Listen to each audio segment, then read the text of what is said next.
Hello friends, मैं हूं CA मोहित बाबा। आज मैं बात करने जा रहा हूं बजट में एक अमेंडमेंट हुई है इनकम टैक्स में, जो प्रपोज की गई है, जो माइक्रो और स्मॉल इंटरप्राइजेस को इम्पैक्ट करने वाली है।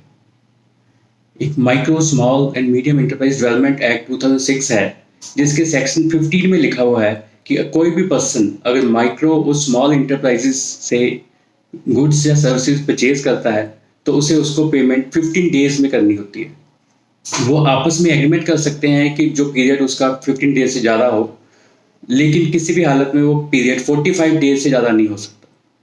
तो कोई भी पर्सन अगर माइक्रो और स्मॉल इंटरप्राइजेस से कोई गुड्स या सर्विसेज परचेज करता है और वो पर्सन एमएसएमई एक्ट में रजिस्टर्ड है, तो उसे पेमेंट 45 डेज में करनी होती है। इनकम टैक्स एक्ट में सेक्शन 43B है, जो ये कहता है कि कोई ऐसी एक्सपेंसेस या डिडक्शंस उसी हालत में अलाउ होंगी जब वो पेमेंट हो जाएगी उनकी।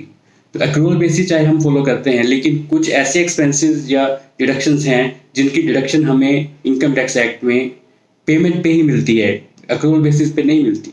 जैसे कि इनकम टैक्स, जैसे कि जीएसटी हो गया, टैक्सेशन हो गया, प्रोविडेंट फंड हुआ, ईएसआई की पेमेंट कंट्रीब्यूशन है, या बोनस की एम्प्लॉयज़ की बोनस की पेमेंट है, वो ये सारे एक्सपेंसेस की डिडक्शन हमें पेमेंट बेसिस पर ही मिलती है।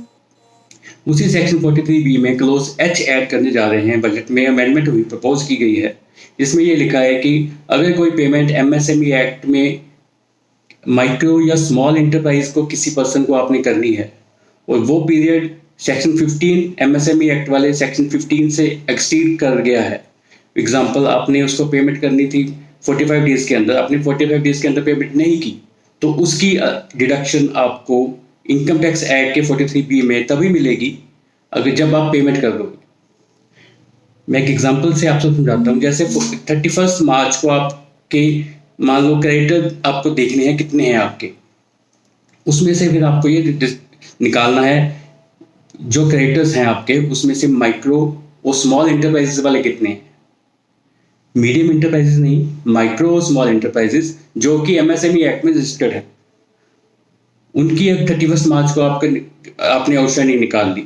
उसमें से ऐसे निकालेंगे फिर जो 45 डेज से या 15 days what ever period of जो भी आपका एग्रीमेंट है, 45 डेज से ज़्यादा आउटस्टैंडिंग है आपकी, उतनी अमाउंट की डिडक्शन आपको नहीं मिलेगी इनकम टैक्स एक्ट में, वो इनकम में ऐड हो जाएगा और इनकम में ऐड होने के पे उस पर टैक्स लगेगा जो भी आपका स्लैब रेट। मैं फिर से बता रहा हूँ, 31 मार्च को हम देखेंगे एमएसएमई एक्ट के क्रेडिटर्स कितने हैं आपके, माइक्रो एंड स्मॉल इंटरप्राइज सिर्फ। अगर वो पीरियड 45 डेज से एक्सीड कर रहे हैं, आपके outstanding creditors more than 45 days वाले हैं, तो उतनी अमाउंट की डिडक्शन आपको इनकम टैक्स एक्ट में नहीं मिलेगी, उसी साल में मिलेगी जिस साल आप पेमेंट कर दोगे। तो ये बहुत बड़ी अमेंडमेंट होने वाली है इनकम टैक्स एक्ट में। तो ये इसका major impact micro and small enterprises को पड़ने वाला। Thank you.